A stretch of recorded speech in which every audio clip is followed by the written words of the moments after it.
नमस्कार, TV9 भारतवर्ष के digital platform पे आपका स्वागत है। मैं हूं विवेकानंद और हमारे साथ में है पंकज जी। पंकज जी, इस वक्त की सबसे बड़ी खबर तो यही है कि देश भर में कोरोना का हाल बहुत ही बुरा चल रहा है। कोरोना के मामले बढ़ते ही जा रहे हैं, लेकिन इसके साथ एक बड़ी बात ये भी है कि बढ़ते मामलों के बीच भी CBSE बोर्ड के एग्ज़ाम पे कोई फैसला नहीं हो पा रहा है। CBSE के बोर्ड के एग्ज़ाम होने चाहिए, नहीं होने चाहिए। कोरोना के ऐसे बढ़ते मामलों में जब दिल्ली की हालत इतनी ख़राब है, पूरे देश से जो खबरें आ रही हैं बहुत ही बुरी है, ऐसे में 10वीं और 12वीं के एग्ज़ाम होने चाहिए या नहीं होने चाहिए, इस पे बड़ा सवाल है।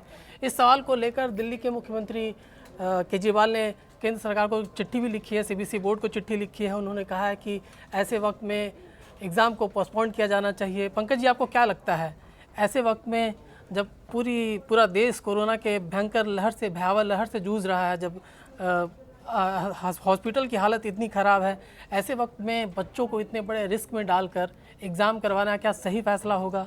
क्या करना चाहिए इस वक्त?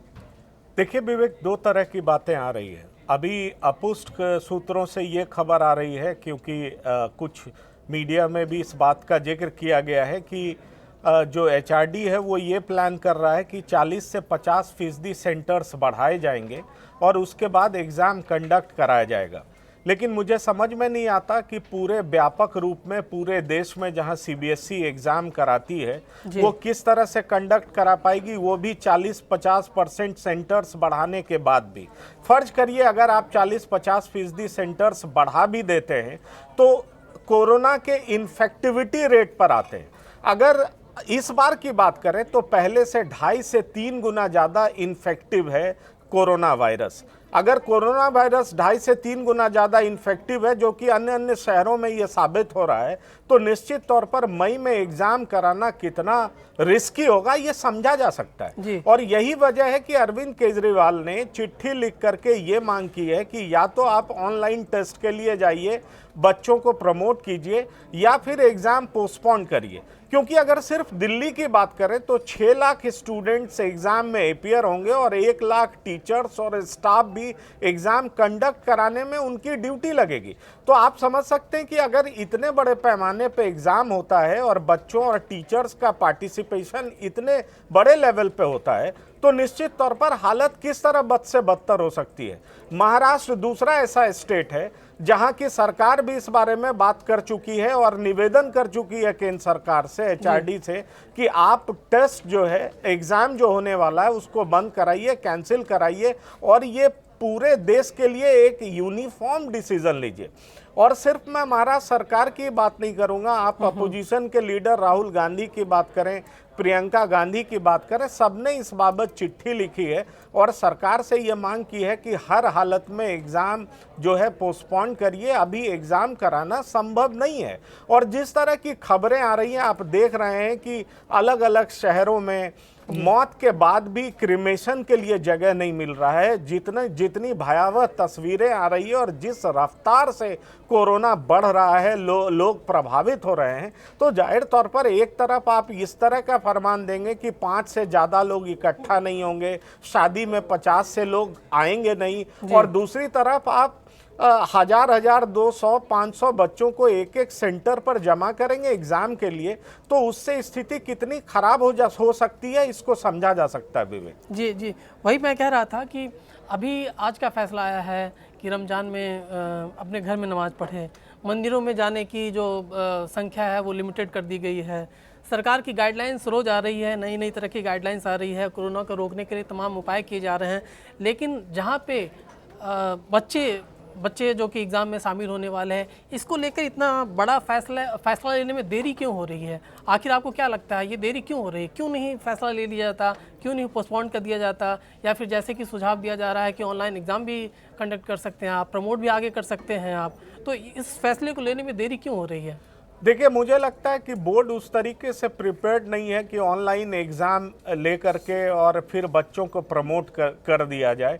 मुझे लगता है कि जिस तरह से पहले सर्ज के बाद कोरोना केसेस कम हो रहे थे, और अगर दिसंबर की बात करें तो जिस तरह से संख्या कम हो रहा था, तो ऐसा लगने लगा कि ठीक है, अब लाइफस्टाइल जो है वो नॉर्मल हो जाएगा और एग्ज़ाम वगैरह भी कंडक्ट किए जा सकते हैं, लेकिन स्थिति अचानक बहुत खराब हुई है। अगर हम कहें तो मिड मार्च से बहुत खराब होना शुरू हुआ है और अभी जाकर के स्थिति बदतर हो चुकी है। तो अब सवाल यही है कि क्या सरकार क्या करेगी, बोर्ड फैसला क्या करता है, ये तमाम चीजें ऐसी है जिस पे विचार चल रहा है। लेकिन मेरा मानना है कि जिस तरह से पेरेंट्स प्रेशर में होते हैं, दबाव में होते हैं, स्टूडेंट्स भी बहुत प्रेशर में, एक तो कोरोना को लेकर के टेंशन और ऊपर से एग्जाम को लेकर के टेंशन, और जिस तरह से पेरेंट्स और बच्चे लगातार इस सवाल को पूछ रहे हैं अपने स्कूल में, अपने टीचर से या तमाम जगहों से ये इंक्वायर कर रहे हैं कि क्या एग्जाम आप कंडक्ट करा रहे हैं कि नहीं, तो इसको लेकर के जो कंफ्यूजन है वो जल्द से जल्द मिटाया जाना चाहिए।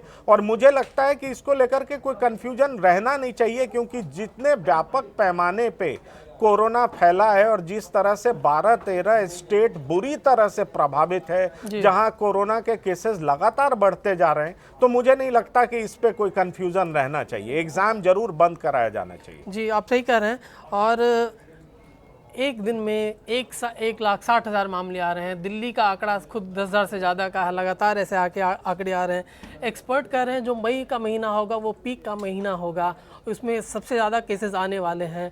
तो ऐसी स्थिति में क्या आपको लगता है कि जिस तरीके से लॉकडाउन के फैसले में देरी हो रही है, या फिर लॉकडाउन के फैसले में ये तय नहीं कर पा रही है सरकार कि क्या करना चाहिए, कितने रिस्ट्रिक्शन लगाने चाहिए, लॉकडाउन लगाना चाहिए या नहीं लगाना चाहिए, केंद्र सरकार का कहना है कि ऐसा मसला राज्य खुद फैसला ले लॉकडाउन के बारे में, तो क्या आपको लगता है कि यही टाल मटोल की नीति जो है ये बच्चों के साथ में भी हो रही है, एग्ज़ाम को लेकर भी हो रही है, CBSE ये तय नहीं कर पा रहा है, ये टाल मटोल की नीति है, या फिर इस बारे में हो सकता है 1-2 दिन में मामला कुछ साफ हो जाए? देखिए, 1-2 दिन में जो मेरी जानकारी है उसके हिसाब से 1-2 दिन के अंदर मंत्री खुद लोगों से मुखातिब होंगे, सामने आएंगे और उसके बाद अपनी बातों को रखेंगे। पर इतना बात साफ है कि जिस तरह से रफ्तार पकड़ा हुआ कोरोना और 170, 160 इस तरह के आंकड़े आ रहे हैं, और जैसा एक्सपर्ट्स ये भी मान रहे हैं कि मई महीना पीक टाइम होगा और हालत और भी खराब हो सकती है, तो वैसे भी एहतियातन जिस तरह से कोरोना स्प्रेड होता है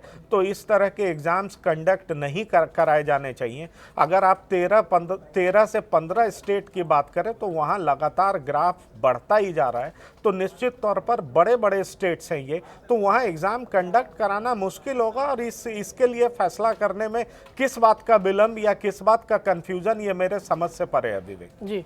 तो सबसे बड़ी बात ये है कि कोरोना के मामले बढ़ते जा रहे हैं और ऐसे में बच्चों के भविष्य का भी सवाल है, और सवाल ये भी है कि उनको सुरक्षित कैसे रखा जाए।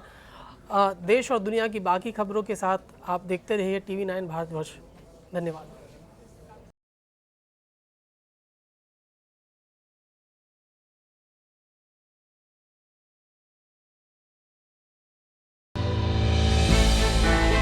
हमने की गलती फिर एक बार, कोरोना ने किया दोबारा प्रहार। मास्क, 2 गज दूरी, करें अपनी सुरक्षा पूरी। कोरोना टीका हम सबको लगाना है, मिलकर साथ समझदारी से कोरोना को हराना है।